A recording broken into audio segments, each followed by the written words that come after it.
Hey y'all, welcome to Gulf Coast October, and my name is Dawn. Like the soap, yeah.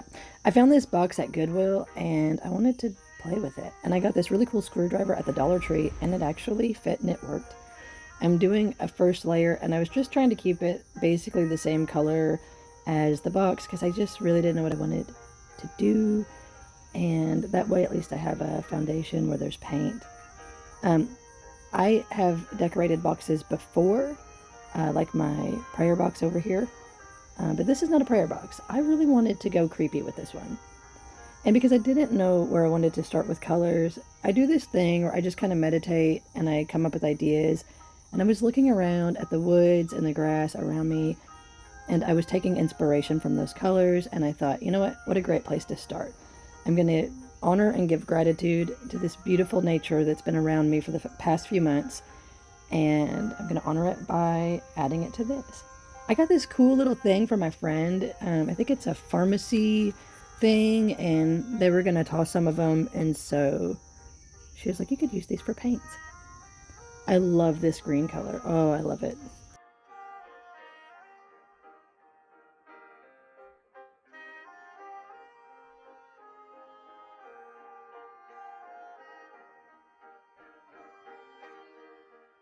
So I did lightly pencil sketch. Excuse the rooster in the background. He's already fed. I don't know what he's complaining about.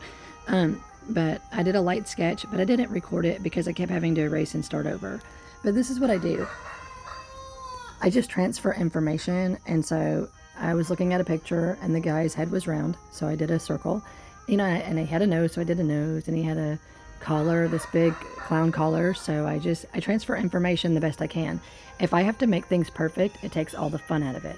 I'm not perfect, I don't pretend to be perfect, and I don't really spend too much time with people anymore that try to pretend that they're perfect and don't acknowledge that we don't have to be perfect. If I had a nickel for every time I just said perfect, what would I have, like 25 cents? I don't know. But I just transfer information. So I go into the details of what I see and what I want to transfer. If the cheeks are round, I do that. If the eyes are oval, I do that. If the teeth are rectangles, I draw little rectangles. It's just transferring information. It doesn't look anything like the picture that I was inspired by, but that's even better because it takes on its own identity, right?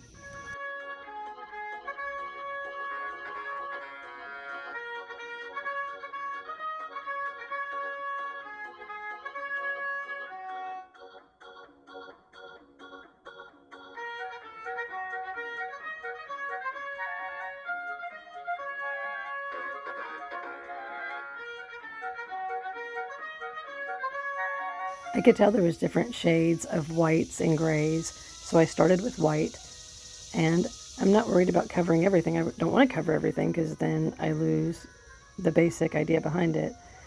And I needed to let it dry, so I did some black in the background, and I like it. It kind of looks like he's on stage.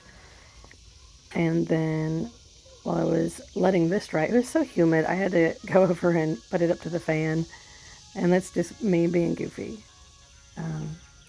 Because I hit fast play, I don't move this fast, nor should I. But now I added a little black to the white to do a lighter gray, to do some outline. And if you notice, it doesn't look good now, but that's because these are the layers that we need so that there's texture in the background. And as that dries, I go in and add maybe some darker colors to it to give it an even darker gray. So then later when I outline and add more things, it'll help it pop.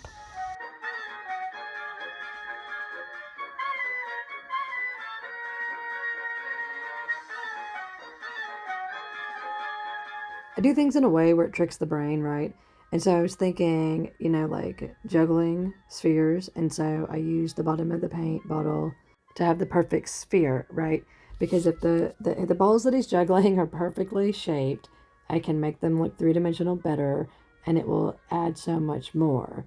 Now, the color scheme doesn't have to be perfect. I just make sure I have different shades, and then I add dark colors and add light colors to shade them. So wherever my light source is going to be, that's going to be where the brightest is. And I'm going to assume the light source is the clown. I know it might not make sense, but it will work for this.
So if you've noticed, I've painted over the eyes and repainted them multiple times, and the armpit over on the left side, um, it was all messed up, and I'm going to redo it. But that's what's so great about acrylic paint. You can just paint over it and paint over it and paint over it again. And here I'm going to go ahead and make his teeth a little bit nicer. That actually made a huge difference once I did this to the teeth. But I couldn't make up my mind about the eyes. So it looks like I do the same thing over and over. I'm going to go in and paint over them again because I didn't like it. And then I ended up doing the same thing again. So it's just the way that it is, you know. And here I am adding some more darker grays to shade the side of his face and to give it more texture. You'd just be amazed what you can do by letting things come out more organically. Talking to myself. Where were you? Where'd you go? Can you tell me? And to me, layers are organic. Even when I was doing the lines down his blouse earlier, you know, I had to make sure to do them just imperfect because if they were straight lines, it wouldn't look right. So I made sure that they went out on a direction there. I fixed the armpit. See, that looks so much better. And just do little lines here and there to represent the wrinkles in his costume.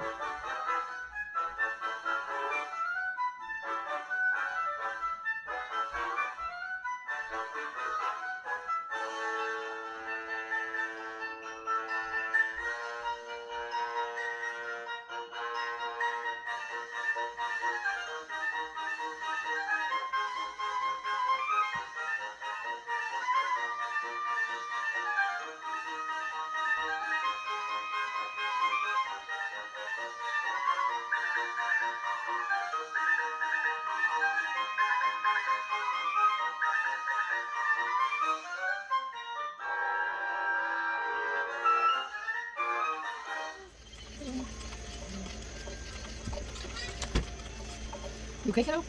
Yeah. What just happened? Oh, there's some paint over there. Is it your friend the possum? A dog? Seriously? Is it a coyote or a dog? I'm not wrong. If you turn off the lights, let's turn off the lights to get flashed out.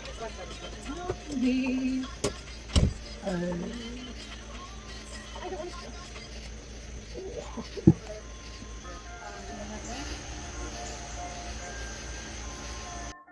Yeah, I think it's gonna storm.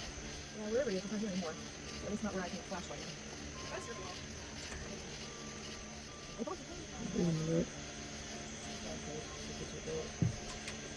You have the controller? Yep. So you might hear banging in the background. There's no place where I can go to be quiet to do my voiceover. But I wanted to do these lines, and again, the lines can't be perfect because my hands are shaky, and you know I have my reasons why. But it still looks cool, right? So I made sure I did red, yellow, black, and white, and I needed to get that done so I could do these swirly, funky replacements for arms and hands. I didn't want it to be hands. I wanted it to be really creepy, so I did it this way.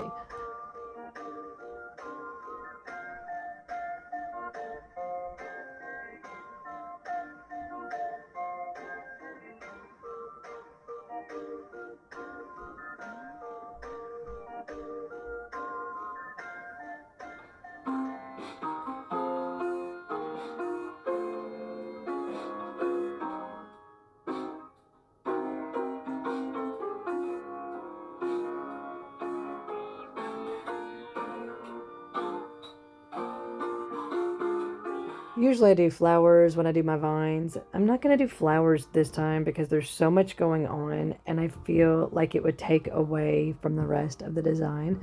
But I did vines here and I end up doing vines around the outside of the box.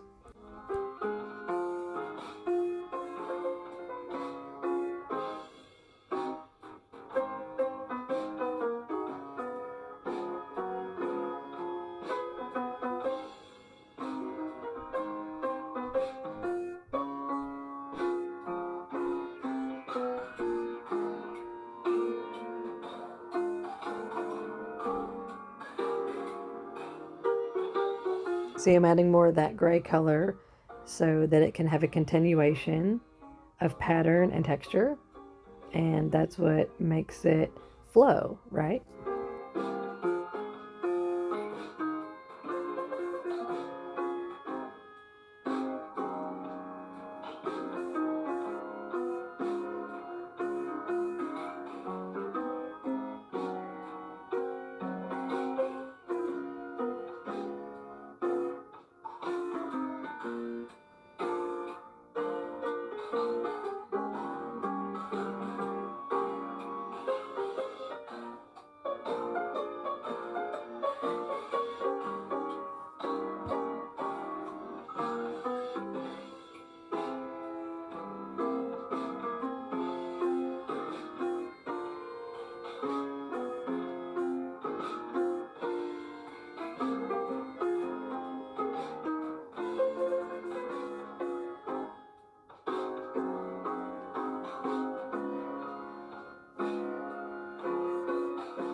So here I wanted to do a marker instead of the black paint so that if the box is closed for a while, the paint won't act like glue.